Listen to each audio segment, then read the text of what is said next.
Good afternoon, students.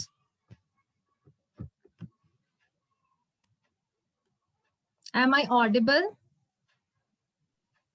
Yes, ma'am. Yes, you are. Yes, ma'am, you are audible. Okay. अब सब लोग अपने आप को म्यूट कर लेंगे और अगर किसी को कोई भी क्वेरी होगी तो चैट बॉक्स में मैसेज ड्रॉप करेगा, जिससे मैं जब क्वेश्चन पूछूंगी तो आप चैट बॉक्स के थ्रू रिप्लाई करें और आइदर रेज योर हैंड, तो जैसे मैं बताऊंगी वो अपना अनम्यूट करके मुझे आंसर करेगा. So let's start. Ma'am question show नहीं हो रहे हैं.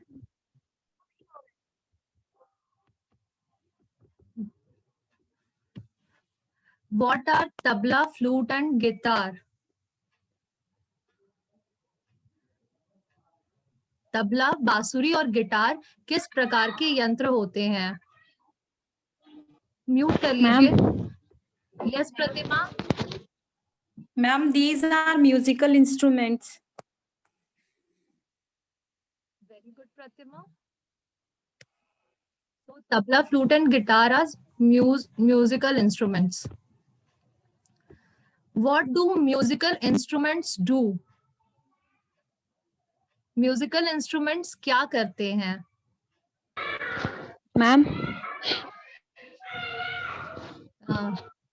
Yes. Yes, Poonam. ma'am, they produce sound. बहुत अच्छे. अपने आप को म्यूट कर लीजिए Poonam. How are these sounds produced?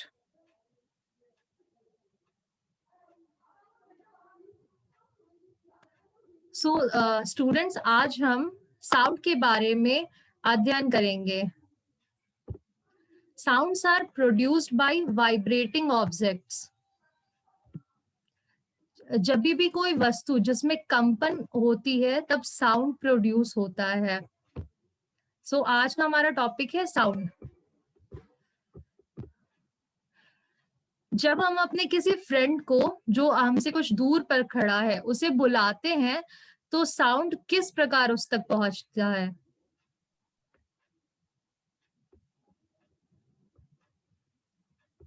Chat box में रिप्लाई करें.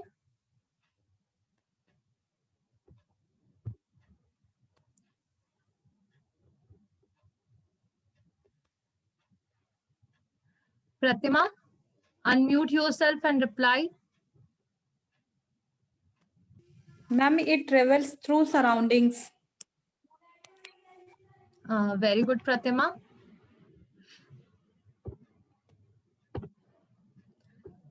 How do we communicate with others who are at very far distance from us?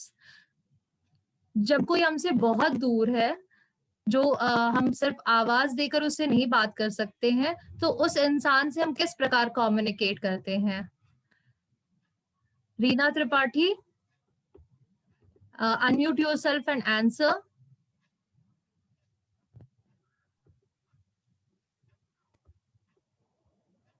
नहीं आ रहा मैम मेरे को. अच्छा, कोई मैम टेलीफोन मोबाइल इस माध्यम से करते हैं. Ma'am, through telephone, emails, mobile. बहुत अच्छे कंचन और प्रतिमा. बट जब मैं जिससे पूछूं वही जवाब देगा, वही खुद को अनम्यूट करेगा. रीना, आपने सुना? यस मैम, सुन लिया. Okay. Propagation of sound.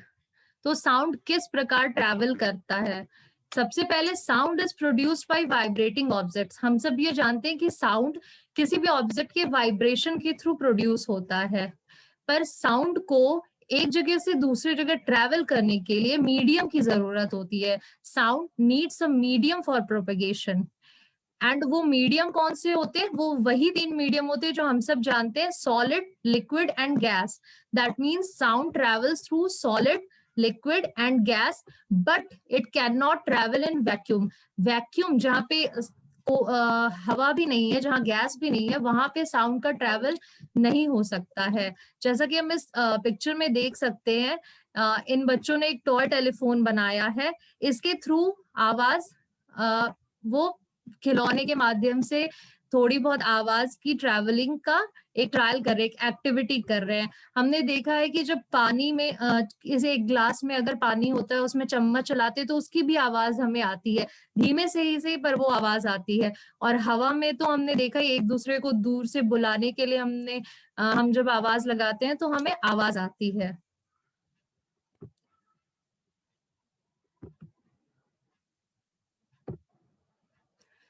What is the sound produced by a bird called?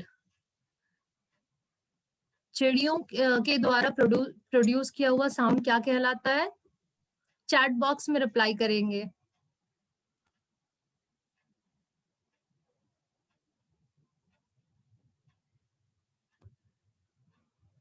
Shubham, unmute yourself and answer.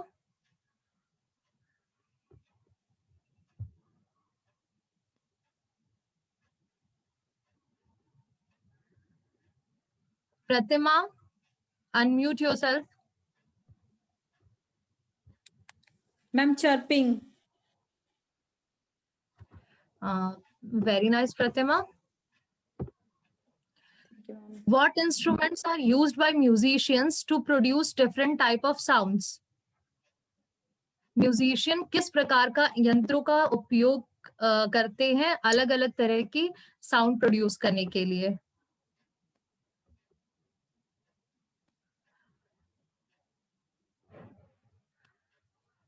Poonam, unmute yourself and reply.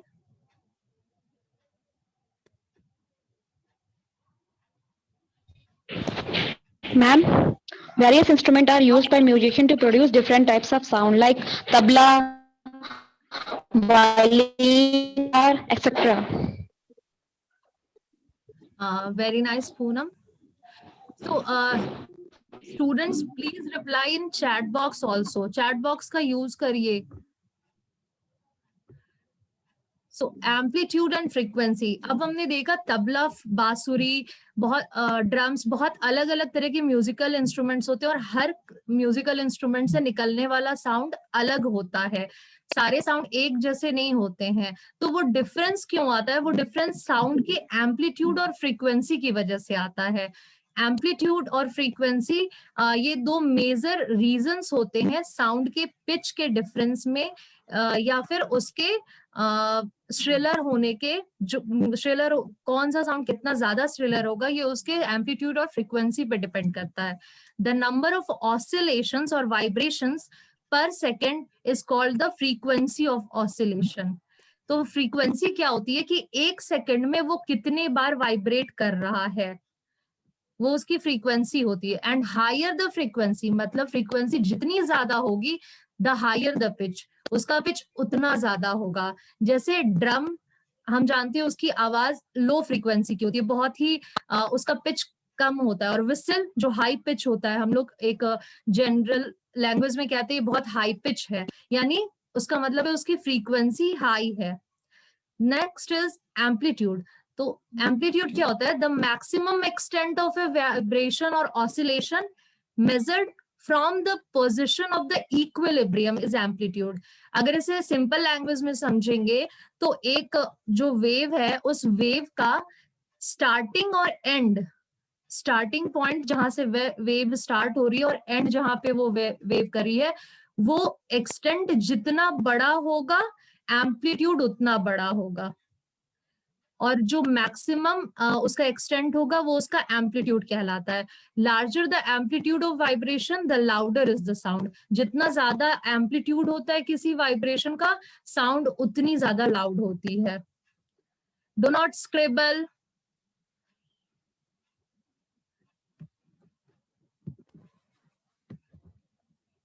Who is scribbling? Please scribble मत करिए। सो अब मैं आपसे कुछ क्वेश्चंस पूछूंगी और जिन्हें भी उसका आंसर आता होगा वो प्लीज चैट बॉक्स में रिप्लाई करें किड्स प्लीज, मुझे चैट बॉक्स में कुछ भी विजिबल नहीं है, आप मुझे चैट बॉक्स में इस बार रिप्लाई करेंगे. So first question is how does sound propagate? Sound किस प्रकार एक जगह से दूसरी जगह ट्रैवल करता है?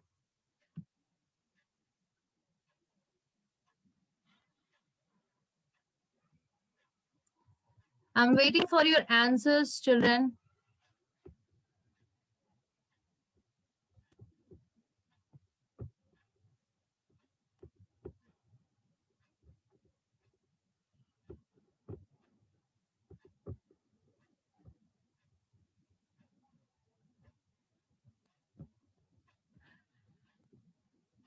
Very good, Samragi.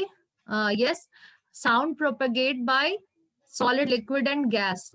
And Kanchan, बहुत अच्छी कोशिश की, बट क्वेश्चन ध्यान से सुनिए. साउंड किस प्रकार एक जगह से दूसरी जगह ट्रैवल करता है, ये क्वेश्चन था.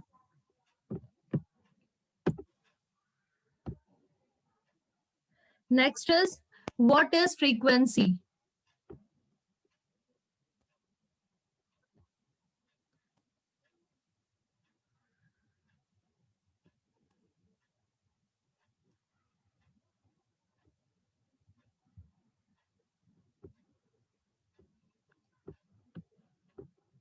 चैट बॉक्स में आंसर करें. What is frequency? बहुत अच्छे प्रतिमा. यस, नंबर ऑफ ऑसिलेशंस पर second is frequency.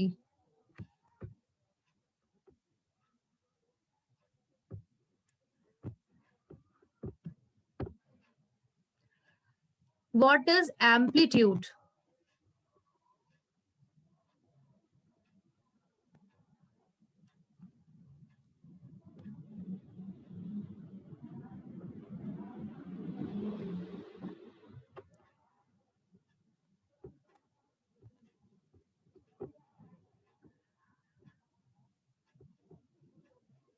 Yes, Samragi, correct. Distance traveled by a wave, or we can say the maximum extent of an wave when measured from its equilibrium is amplitude.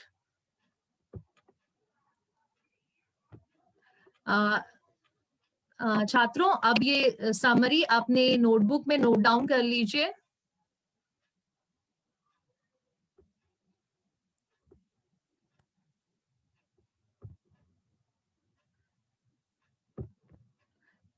So, ये आपका homework है.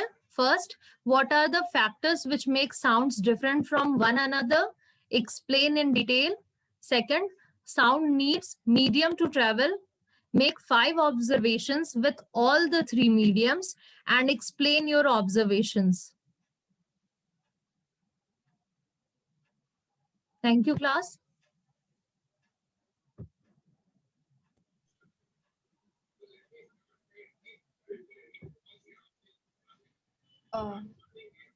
रिचा, अच्छा किया आपने, अच्छे से timely आपने start किया और अच्छे से एक्सप्लेन किया. बाकी मैम क्लास में मैं चाहूंगी मैम बताएं. यस मैम, इंस्ट्रक्शन भी प्रॉपरली दिए और ध्यान रखिए कि कौन सुन रहा है और कौन नहीं. तो मुझे ऐसा कोई कमी नहीं लगी जो बताऊं इसमें.